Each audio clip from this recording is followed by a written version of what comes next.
Hello दोस्तों, welcome to the fundings. मेरा नाम है विकास और आज हमारे साथ हैं अर्पित दी फंडिंग शो में। और आज हम बात करेंगे उस टॉपिक पे जो सारे फाउंडर्स से रिलेटेबल है, इंडियन स्टार्टअप की जर्नी तब से अब तक। जहाँ पहले पे बहुत सारे फाउंडर्स फोकस करते थे बड़ी बड़ी एक्सेस पे और बिजनेस पे। उस टाइम पे एक्सेस बड़ी होती थी, आज एक्सेस के साथ साथ सपने भी लोगों के बड़े हो गए हैं, राइट। तो अर्पित, आप ये बताइए कि आपने बहुत इंडियन स्टार्टअप और बिजनेस को क्लोजली और स्ट्रेटेजिकली बहुत 10-15 सालों से, तो ये कैसा रहा है और कौन कौन से फेजेस रहे हैं इसमें फाउंडर्स के लिए, और आने वाला टाइम भी कैसा रहेगा? First of all, thank you, Vikas, for having this discussion. Hello everyone.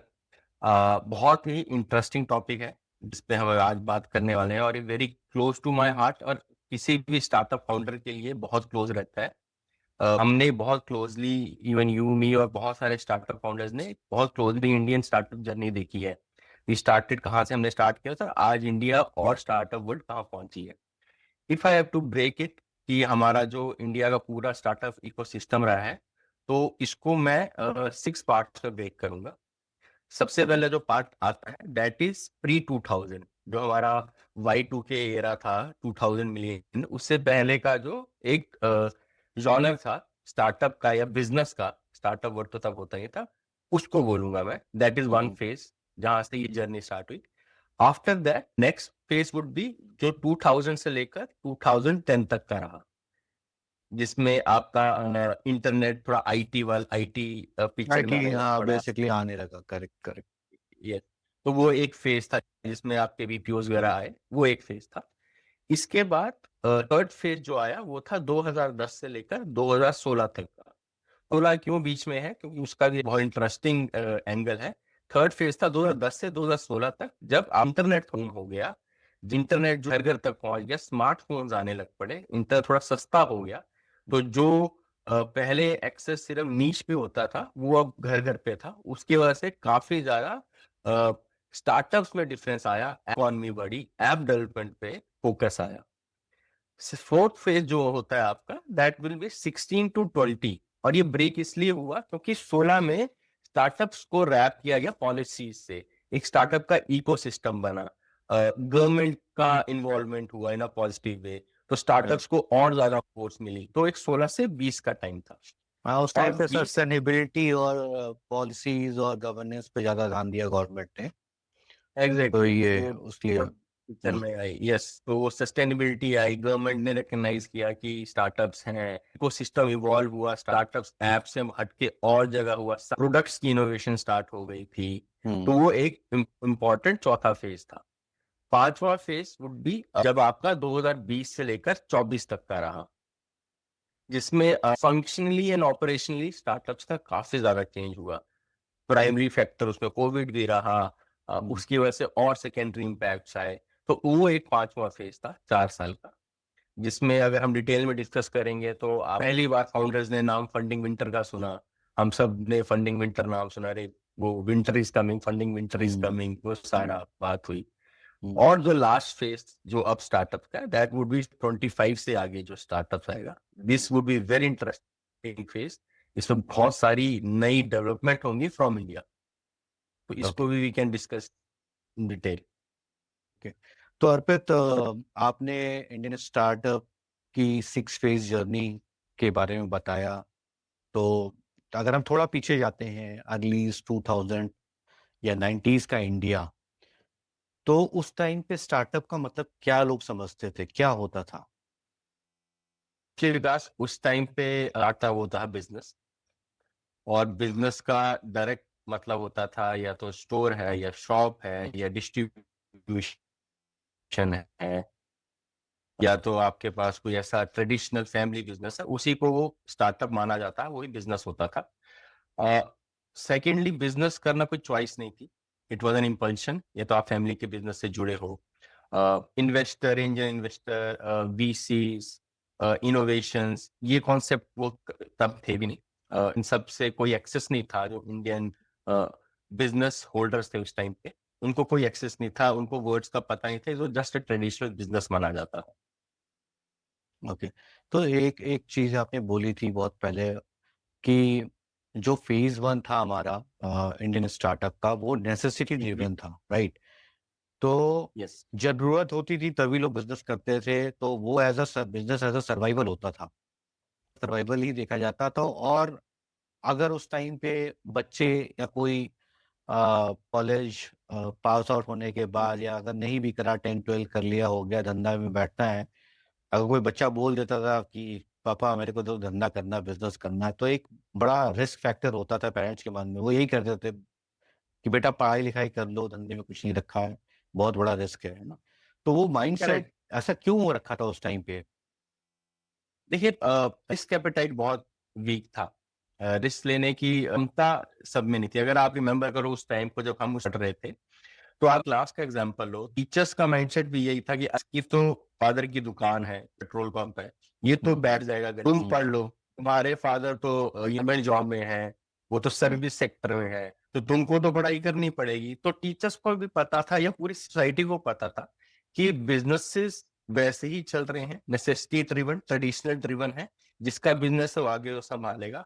अगर मैं स्कूल या कॉलेज से पास आउट होके अगर उस टाइप पे ड्रीम करो, एक लड़का ड्रीम करे विदाउट एनी बिजनेस एक्सपीरियंस, तो उसके लिए रिस्क बहुत ज्यादा था। पेरेंट्स को भी रिस्क लगता है, फेलियर का स्टिग्मा बहुत बड़ा था। लोग क्या कहेंगे, फेलियर को सेलिब्रेट नहीं किया जाता, फेलियर को अर्निंग का भी नहीं माना जाता। फेलियर मतलब अगर आप बिजनेस में फेल हुए तो मतलब लाइफ खत्म, लाइफ आपने फला पैसे डुबो दिए, इतने पैसे डुबो दिए। तो वो सारी चीजें, वो सारे रिस्क उस टाइम पे थे। जब ये फेज टू हमारा जो 2000 से 2010 वाला था, राइट? मतलब वो दौर ही एक बिल्कुल अलग ही दौर था उस टाइम पे। Exactly. Dial up internet, cyber cafes, floppy disk, hard disk, right, बल्कि कंप्यूटर्स का जमाना था। तो बड़ा एक्साइट करता था, वो सब कुछ एकदम नया नया सा लगता था पता नहीं क्या एक नया रिवॉल्यूशन आ गया है, राइट, आईटी इंडस्ट्री में। तो वो आपको कैसा दौर लगता था उस टाइम पे? बस ये आपने बहुत सही कहा कि हमारे पास असेंबल्ड कंप्यूटर्स थे, वो डायल अप का जमाना था। और सबसे बड़ा चेंज इंडिया में क्या हो रहा था कि जो आपका कंप्यूटर्स थे और जो इंटरनेट चाहे डायल अप था, वो ऑफिस और घर में पहुंच गया था।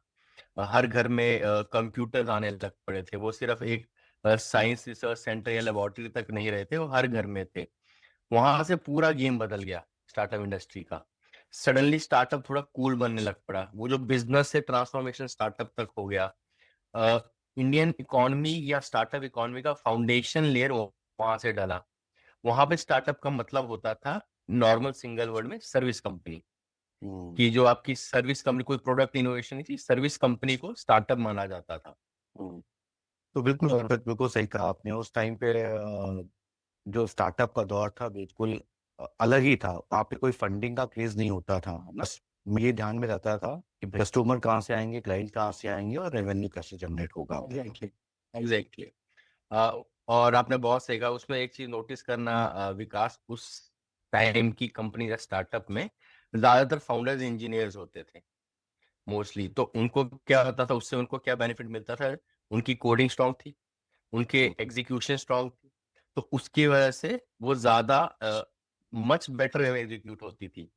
उस टाइम पे चीजें पिच डेट पे नहीं चलती थी, वो प्रोजेक्ट डिलीवरी पे चलती थी, कि आपकी डिलीवरी एबल्स हैं उनको कंप्लीट करना है। तो ये बहुत इंपॉर्टेंट एस्पेक्ट था उसका। Correct correct. तो उस टाइम पे इतना मतलब अगर छोटे मोटे ऑफिसेज भी होते थे या स्टार्टअप कंपनीज भी होती थी, यस। तो ऑफिसेज स्मॉल होते थे, टीम लीन होती थी, और सिर्फ डिलीवरी पे फोकस होता था, बाकी और किसी चीज पे नहीं रहता था इतना। करेक्ट। बूटस्ट्रैप स्टार्टअप्स, लीन करेक्ट। ऑफिसेस। करेक्ट। तो फिर वैसे इस एरा में आपके रोल मॉडल कौन थे? इस फेज के लिए विकास, इन्फोसिस टाइप कंपनीज वही रोल मॉडल थी। वो एग्जीक्यूशन पे, प्रोजेक्ट डिलीवरी पे ज्यादा बिलीव करती थी, प्रॉफिटेबिलिटी की तरफ ज्यादा फोकस रहता था रेदर देन इनोवेशन। तो वैसे टाइप की जो सर्विस आईटी कंपनीज थी, उन्हीं को role model I will put for this phase. Hmm. और उस टाइम पे इस तरह की कंपनीज, इन्फोसिस, टेसिस टाइप की कंपनीज जो थी, वो ऑफशोर से ही यूएस के लिए यहीं से ही सॉफ्टवेयर बनाती थी, यहीं से बिल्ड करती थी, राइट? तो ये कल्चर भी उस टाइम पे ही आया कि ऑफशोर से भी सपोर्ट ऑन शोर और ऑन साइट पे दिया जा सकता है। डेफिनेटली इससे एक बहुत अच्छी बात निकल के आई, सिस्टम को टीच किया कि इंडिया सिर्फ एक कॉस्ट इफेक्टिव नेशन नहीं रहा था, वो एक रिलायबल पार्टनर भी बन चुका था आपकी एग्जीक्यूशन में और डिलीवरी में। तो that was one of the important aspect जो यहाँ से निकल के आया था इस एरा का। और एक और खास बात रही जो कि इस फेज में इनोवेशन लिमिटेड था और सारा फोकस एग्जीक्यूशन पे हुआ। लोग नया प्रोडक्ट क्रिएट नहीं कर रहे थे और जो प्रॉमिस किया था उसी पे ही फोकस कर रहे थे कि उसकी डिलीवरी कैसे की जाए। Definitely definitely. और आई थिंक जो आपने कहा ये सम अप करता है इस एरा को, और ये एरा का ये फाउंडेशन लेयर बना आने वाले हमारे स्टार्टअप इकोसिस्टम को। इससे एक इम्पॉर्टेंट चीज सीखने को मिलती है इस एरा से कि आप इनोवेशन बाद में देखिए, पहले एग्जीक्यूशन पे ध्यान दीजिए। आप एग्जीक्यूशन करेंगे, innovation is the reward of that. तो आपकी एग्जीक्यूशन पहले होनी चाहिए। Correct, so execution first then अब फेज 3 2010-16 वाला ईयर आया है जिसने इंडिया को स्टार्टअप नेशन फील कराया, राइट? तो वो कैसा दौर था उस टाइम पे, मतलब कैसा लगता था लोगों को उस टाइम पे? देखिए विकास, ये जो फेज था 2010 से 16 वाला, इसमें आप कह सकते हैं स्टार्टअप थोड़ा इवॉल्व होने लग पड़ा था, स्टार्टअप को एज अ करियर देखने लग पड़े थे। तो नॉर्मली जो क्वेश्चन जो फेज वन में बिजनेस को लेके होता था, अब जब पेरेंट्स इस फेज में बोलते थे बेटा स्टार्टअप कर रहा है या बेटी स्टार्टअप कर रही है, तो लोगों के जनरली जवाब थे ये अच्छा है, वो अच्छी बात है स्टार्टअप कर रहा है, तो वो करियर स्टार्टअप को देखा जाने लग पड़ा। तो ये एक बहुत बड़ा चेंज था डायनेमिक्स में, लोगों की सोच में। जहाँ पहले लोग हेजिटेट करते थे बताने में कि भैया हम करेक्ट। कुछ स्टार्टअप कर रहे हैं, now the mindset has been changed completely. Yes okay, yes तो एब्सोल्युटली। क्या लगता है कि के पीछे सबसे बड़ा फ्यूल क्या था जो स्टार्टअप नेशन फील हुआ लोगों को कि हमें कुछ स्टार्टअप करना चाहिए यंगस्टर्स में, और जो भी लोग थे जिनके माइंडसेट चेंज हुए, तो इसके पीछे एक सबसे बड़ा फ्यूल क्या था? इस फेज का सबसे बड़ा फ्यूल आई विल पुट, एक तो आपका स्मार्टफोन्स और चीप इंटरनेट। अब वो आपके जो प्रोसेसिंग साइबर कैफे में सिस्टम्स के सामने होती थी, वो आपके पॉकेट में आ गया था स्मार्टफोन। आपका इंटरनेट बहुत सस्ता हो गया। आज भी इंडिया इज बेस्ट कंट्री जहाँ पे इंटरनेट इतना सस्ता होता है। तो उन दोनों चीजों का कॉम्बिनेशन था, वो परफेक्टली मैरिड हुआ, और उससे इनोवेशन स्टार्ट होगी ऐप इकोनॉमी की, ऐप डेवलपमेंट की। तो people started jumping and people starting considering कि स्टार्टअप एक करियर ले सकते हैं, और शिफ्ट था। चले, तो जब इंटरनेट चीप हुआ, सस्ता हुआ, इंडिया में स्मार्टफोन्स आए, इंटरनेट की एक्सेसिबिलिटी हर किसी के पास होने लगी धीरे धीरे। जैसे जैसे यूजर्स आते गए और बढ़ते गए, वैसे वैसे वीसीज और एंजल इन्वेस्टर्स भी इंडिया के अंदर एंटर करते गए, राइट? Absolutely absolutely absolutely. ये बहुत अच्छा पॉइंट था। इंडिया के मार्केट में वीसीज और एंजल इन्वेस्टर्स की एंट्री स्टार्ट, उससे स्टार्टअप्स को बेनिफिट ये हुआ कि उनको एक एक्स्ट्रा फोर्स मिल गई। दे नाउ हैव दैट कैपिटल जो पिछले फेसेस में नहीं थी। वो कैपिटल उनके पास थी to take that risk, to to innovate. तो अब वो जो स्टार्टअप जो सर्विस ओरिएंटेड होते थे, अब वो प्रोडक्ट इनोवेशन पे आ गए। तो इंडियन स्टार्टअप ने मतलब दे शोड कि हम भी इनोवेट कर सकते हैं, हम भी प्रोडक्ट्स बना सकते हैं। तो वो एकदम से पूरा डायग्राम चेंज हो गया वीसीस की एंट्री से। तो फिर इस फेज के सुपरस्टार सेक्टर कौन कौन से थे वैसे? विकास, अगर मैं टॉप 3 अगर आपको बताऊं, तो that would be e commerce, fintech and food tech. ये 3 ऐसे सेक्टर्स थे जो बहुत ज्यादा रेवोल्यूशनाइज कर रहे थे इस फेज को। एवरीथिंग वाज ऑन ऐप, एक टैप पे सब कुछ हो रहा था।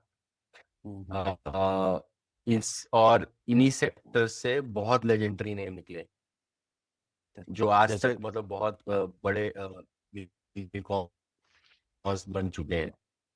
अगर आप ई कॉमर्स की बात करें तो फ्लिपकार्ट ही जिसने प्रूव किया कि इंडिया में Absolutely. अमेजोन लेवल का स्केल पॉसिबल है। अगर फिनटेक में बात करें तो I guess Paytm is one of them, right, जिसने फिनटेक में रिवॉल्यूशन लेके आया, यूपीआई और Definitely. ये वॉलेट का कॉन्सेप्ट, सारी चीजें। और अगर फूड टेक पे बात करें तो I think Zomato is Yeah. The best example, right. Yes. ये तीनों बहुत बड़े नाम हैं जो आज भी सर्वाइव कर, not survive, they are thriving. तो अर्पित, जो हमारा फेज 4 2016 से 20 वाला था, जहाँ पे स्टार्टअप से फुल आइडिया नहीं रहे, बल्कि वो policy support and ecosystem build पे भी आ गए थे, राइट। और यहीं से स्टार्टअप ट्रूली मेन स्ट्रीम हुआ, I guess. Correct, correct, correct, absolutely. तो अगर इस फेस की मैं बात करूं तो ये इस फेस में स्टार्टअप जो थे वो सिर्फ मेट्रो सिटीज तक या सिर्फ वो टेक लाइट पीपल तक, मतलब वो कंटेन नहीं थे। स्टार्टअप्स एक नेशनल मूवमेंट बन गया था। मतलब आपको कई स्टार्टअप्स कई जगह के इंडिया कई पार्ट से बनते दिखाई दे रहे थे और अच्छा बनते दिखाई दे रहे थे। तो ये बहुत बड़ा शिफ्ट था इस फेज में। Okay. And how this phase 4 is different from other phases, earlier phases, which was before year 2016? What was the catalyst for this phase? So because the yes. तो इम्पोर्टेंट कैटलिस्ट और जो important difference था इस phase में, that was definitely without any doubt was the startup India initiative. First time ऐसा हुआ था कि गवर्नमेंट ने स्टार्टअप्स को रिकग्नाइज करना स्टार्ट किया था। लाइक गवर्नमेंट सेड कि यस वी रिकग्नाइज कि this is a new thing and we recognise startups. तो इफ यू सी तो बहुत सारे चेंजेस आ गए थे, गवर्नमेंट की तरफ से इनिशिएटिव्स आ गए थे, कंप्लायंसेस को इजी कर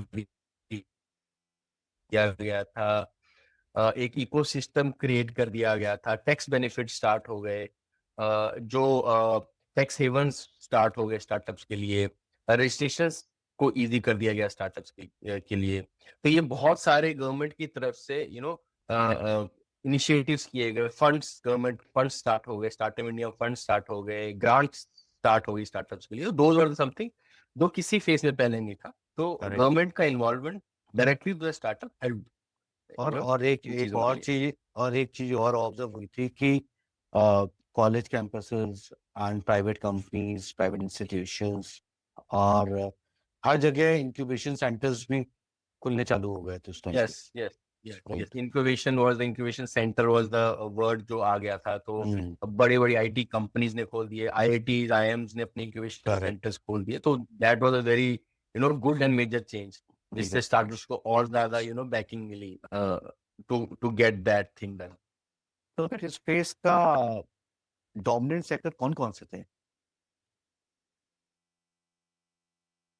और top 3 dominant sectors would be edtech, health take and आपका सास मैच्योर हो रहा था। तो accordingly these three were the top 3। तो जैसे हमने देखा फेज 3 का माइंडसेट, राइट, और फेज 2 का माइंडसेट, तो इस फेज का माइंडसेट कैसा था? विकार इस फेस में देयर वाज अ चेंज। अब सिर्फ माइंडसेट ग्रोथ पे नहीं था, it was more on sustainability and structure.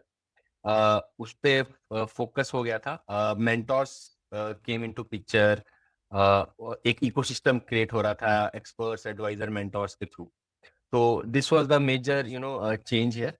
And इस फेस का एक और चीज थी कि इस फेस ने एक स्ट्रॉन्ग फाउंडेशन क्रिएट की थी, क्योंकि जो फ्यूचर में होने वाला था उसके शॉक को ऑब्जर्व करने के लिए ये नेसेसिटी थी। तो और फिर जो हमारा ये फेज 20 से 2024 वाला था, ये रेजिलियंस, सास और ग्लोबल प्ले वाला था, राइट। ये फ्लैशी कम था पर रियल ज्यादा था, right. I agree with you. इसमें चीजें थोड़ी they came back to basic. The important message of this phase was कि don't just build big, build sustainable. ये बहुत important चीज थी यहाँ पे। करेक्ट। और उसका एक लर्निंग भी थी कि जो 2020 से स्टार्ट हुआ ये फेज, ये एक वाकई में पैंडेमिक शॉक वाला था हम सबके लिए, राइट? और इसने इस पूरे इकोसिस्टम को हिला दिया था। इस शॉक के साथ साथ एक और चीज हम लोगों ने देखी कि पोस्ट डिजिटल एडॉप्शन, राइट? जो चीजें डेफिनेटली 5-10 साल बाद होनी थी वो 5 महीने में हो गई थी, राइट? और यही से डेफिनेटली पॉपुलर हुआ हमारा रिमोट फर्स्ट वर्क कल्चर और स्टार्टअप कल्चर एज वेल।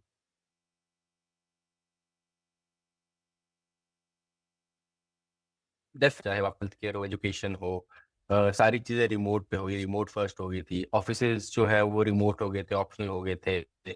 आपका टैलेंट ग्लोबल हो गया था।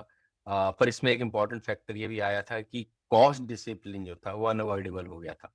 वो बहुत जरूरी फैक्टर हो गया था। अर्पित, इस फेज में एक लाइन बहुत कॉमन थी जो हर फाउंडर और स्टार्टअप वाले सुनने को मिलता था कि बर्न कम करो, यूनिट इकोनॉमिक सुधारो, राइट? यस तो ऐसा यस क्यों यस। होता था कि हर कोई और हर जगह बस यही सुनने को आ रहा था हर तरफ से? मल्टीपल थिंग्स थी विकास। वैल्यूएशन का बबल ब्रेक हो रहा था। बिजनेसेस स्टार्टअप्स फंडामेंटल्स की तरफ वापस जा रहे थे। बट द बेस्ट पार्ट इस फाउंडर्स ने लिखना स्टार्ट कर दिया कि प्रॉफिट की तरफ भी जाना चाहिए। तो अगर मैं समराइज करूं स्पेस, वैल्यूएशन का जो लाइफ था कूल डाउन हुआ था, फंडामेंटल्स वापस आ गए थे। आपके नंबर्स मैटर करने लग पड़े थे। आपका विजन मैटर करने लग पड़ा था। आपका टीम मैटर करने लग पड़ी थी। तो these were some of the things जो इम्पोर्टेंट थी इस फेस में। इस फेस में फिर फाउंडर्स जो थे वो स्ट्रेटेजिकली एंड इमोशनली काफी ज्यादा इवॉल्व हुए, काफी ज्यादा ग्रो हुए थे। तो अगर आप या जो भी फाउंडर्स या स्टार्टअप बिजनेसेस 2020 और 24 के बीच में रहे होंगे और अभी भी रन कर रहे हैं अपना business successful, right? So they have already pass the hardest, right, in their life. और इसी मेच्योरिटी के साथ आई गेस इंडिया रेडी हो रहा है ग्लोबल लीडरशिप के लिए। एब्सोल्युटली। तो अर्पित, मेरे हिसाब से करंट और फ्यूचर फेस तो एआई, डीप टेक और भारत फर्स्ट का लगता है मुझे। मेरे हिसाब से ये बहुत स्पेशल होने वाला है, राइट, हमारी कंट्री के लिए, स्पेशली इंडिया के लिए, क्योंकि यहीं से इंडिया फॉलोवर नहीं बन रहा है।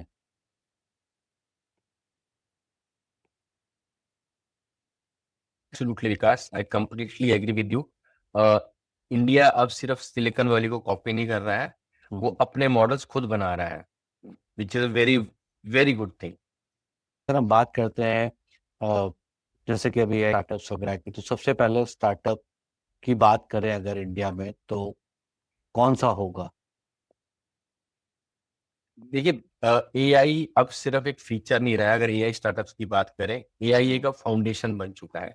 और चाहे वो आपकी ऑटोमेशन हो, चाहे वो आपकी डिसीजन मेकिंग हो, या चाहे पर्सनलाइजेशन हो, यू नीड एआई एवरीवेयर। तो अगर हम इस एआई के साथ ग्रो कर रहे हैं, राइट, तो जहाँ पे R&D, आईपी और long term definite vision matter करता है, राइट, तो इसके डेफिनेट साथ सबसे बड़ी स्ट्रॉन्ग वेव कौन सी होगी जो इसको और देखिए, बूस्ट कर ये सकती है? जैसे आपने सही कहा कि यू टेक R&D अपने आईपीज बन रहे हैं, इसके साथ साथ जो इम्पोर्टेंट एक बहुत अच्छा एस्पेक्ट या वे बन के आ रही है, that is the climate tech and clean tech. बहुत इम्पोर्टेंट ये एक सेक्टर है स्टार्टअप का, नॉट फॉर इंडिया पर ग्लोबली ऑल्सो। जो पहले सिर्फ एक सस्टेनेबिलिटी जो ESR को रही है, अब ये नेसेसिटी बन गई है। तो this is one of the important upcoming sectors. Correct. और सच में जो पहले इम्पॉसिबल लगता था, आज वहां से इंडिया स्टार्टअप एंट्री ले रहा है। जैसे कि स्पेस टेक है ना, डिफेंस डेफिनेटली टेक है, जहाँ पे मतलब पहले इतना वो नहीं होता था, आज वहां से हमारी एंट्री हो गई है। और इसरो, DRDO के अलावा और भी कई सारे छोटे प्राइवेट स्टार्टअप्स हैं जिन्होंने इन सेक्टर्स पे एंट्री ले रखी है।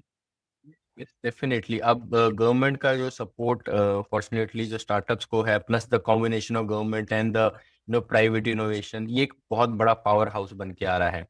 और सबसे इंटरेस्टिंग बात ये है कि लोकल प्रॉब्लम सॉल्व करके हम मतलब ग्लोबल स्केल पॉसिबल रख रहे हैं, which is a very good thing in Indian startup ecosystem. तो अर्पित, आज के फाउंडर्स का प्रोफाइल कैसे काफी इवॉल्व हो रहा है? 100% विकास। आजकल के founders more strategic, they are investor ready, they are compliance aware, and the most important, they have a global vision from day one. तो ये Correct. चार बहुत इंपॉर्टेंट फाउंडर्स के कैरेक्टरिस्टिक है अब। और एक और चीज इम्पोर्टेंट हो गई है कि यहाँ पे फाउंडर्स अब अपनी पेज डेक से पहले बिजनेस मॉडल क्लियर कर लेते हैं कि क्या होगा, और इमोशंस के साथ साथ इनको एग्जीक्यूशन क्लैरिटी भी होने लगी है अब, राइट? तो ये बहुत अच्छी चीज है। तो and with this, now India is no longer copying our models, it's creating them actually, right? जहाँ पे उनको बिजनेस मॉडल भी क्लियर है, एग्जीक्यूशन की भी क्लैरिटी है, तो ये मतलब ऐसे ही आगे बढ़ रहे हैं। और इसके मल्टीपल एग्जांपल्स है, जैसे कि फ्रॉम एआई टू स्पेस, और definitely from local to global, right? India is positioning itself as a global innovation hub now. Definitely. और इफ आई कैन ऐड, ये फेसेस सिर्फ स्टार्टअप के नहीं है, ये जो फेस है ये सिर्फ स्टार्टअप का नहीं है, ये इंडियन इकोनॉमी का फेस है, ये उसका ब्लूप्रिंट है। फाउंडर्स का माइंड शिफ्ट में जो तब का, if we discuss the phase one और द फेस बहुत चेंज आया है, which is a very important thing in Indian system. Correct. और ये बहुत अच्छी चीज बोली है एक्चुअली में ना, ये ब्लूप्रिंट है एक्चुअली में, राइट? आज के स्टार्टअप्स के लिए और फाउंडर्स के लिए और इंडिया के लिए। और जो फाउंडर है या जो बिजनेस करना चाह रहे हैं या स्टार्ट करना चाह रहे हैं आज के टाइम में, right? So they are not late actually, they are right on time. So still they are, it's a good time to start, they are not too late. Definitely. अगर if you are starting something in 2026, and if you are in that startup ecosystem, just remember, think deep, build real and scale global. इसके साथ conclude करते हैं हम Indian startup की journey तब से आप तक। Signing off for today. Thank you, good bye.